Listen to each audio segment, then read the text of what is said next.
Yeah, hi, my name's David DeCosson. I've been building computer controlled machines for about 40 years. I used to be one of the owners of Fidel.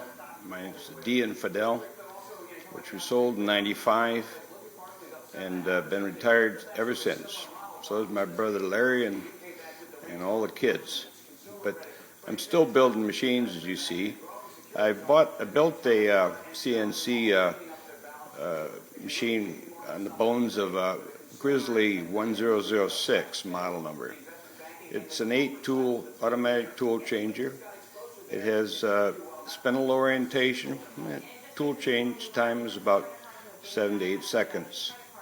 It has a vector spindle drive, which is centerless, and I use a touch screen for entering data and interfacing into the computer. The software I use is FlashCut. I like FlashCut because it's very user-friendly, and the people there really support their product well.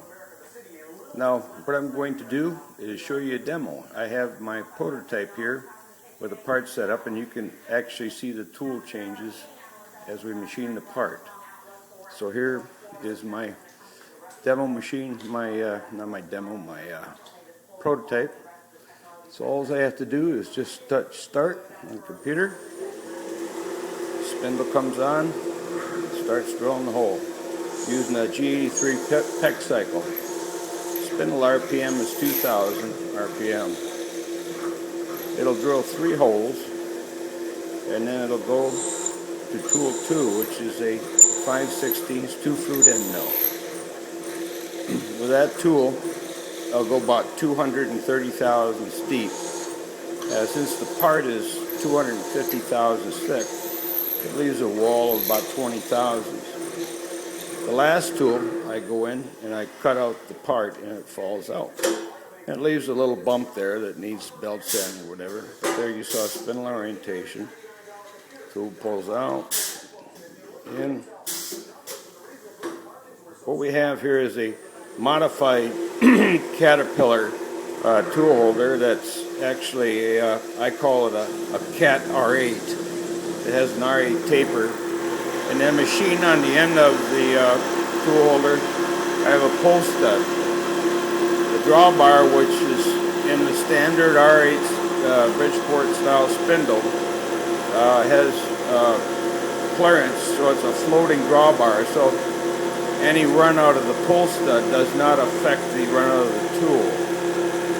It's a very important feature. The tools are retained with approximately 900 pounds of force, Belleville springs, which are released by a pneumatic cylinder that puts out about 1,400 pounds of pressure.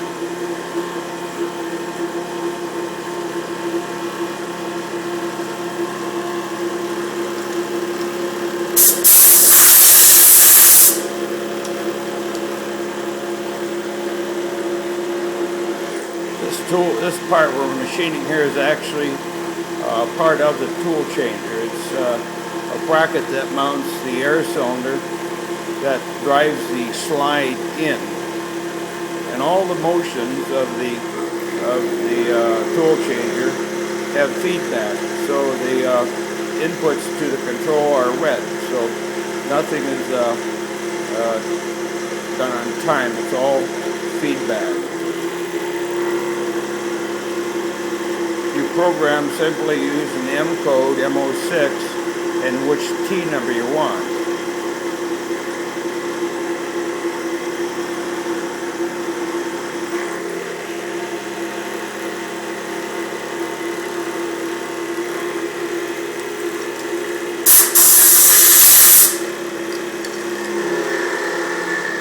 There's also a feature on the control for loading tools.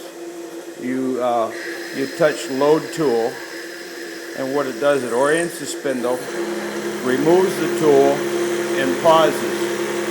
Then you manually index the turret to whichever position you want, and then you say load tool, and the tool goes back into the spindle. And if that's tool number 1, you say set tool number 1. So at that point, you're ready to go. All you have to do is put in your tool length offsets, pick up your zero position for your part, and you're ready to go.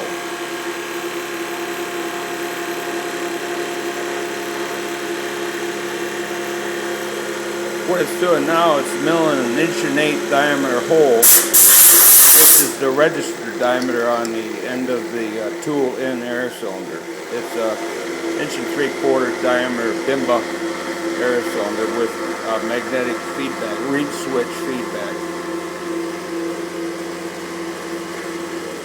Now she's taking a spring pass and to kick the RPM up to 2,500 and the feed rate to about 10 inches a minute.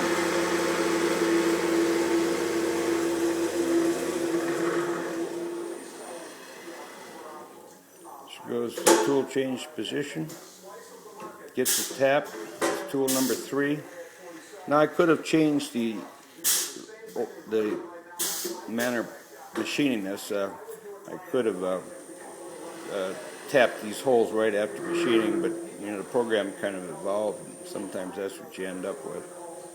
So she forward and reverses into the taps a 1/4 hole,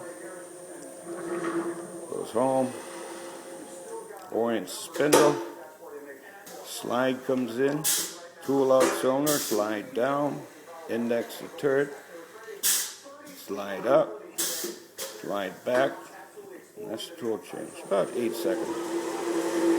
Now it's going to go in there and cut all the way through the part, and then the part will fall out.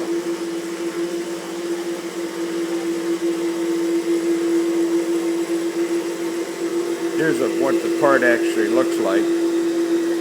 There's a couple tapped holes, and that leaves this bump. I don't like to use the other term of it because it might offend somebody, but you can belt set that out for no problem.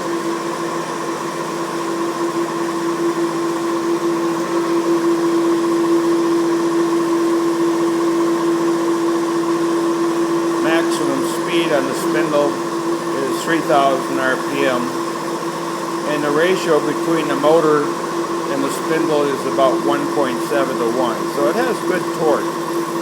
You can make pretty decent cuts with 1/2 inch end mill. There she goes, she falls out. Reach in and grab the part, and there you have it. Ouch, it's hot. Now what it does, it indexes back, gets tool number 1. They use the Geneva mechanism to drive the turret, and make that a little faster by getting a little higher RPM. But there's our tool number 1, and that's it. Full CNC. There she is, the, I don't know what you call it, Grizzly, I guess. No, it's not a Grizzly. It's a Dave DeCostin special, and I've had a lot of fun making it. So if you're interested, you can contact me at ddecostin@aol.com. And that's about it. Have a good day. Goodbye.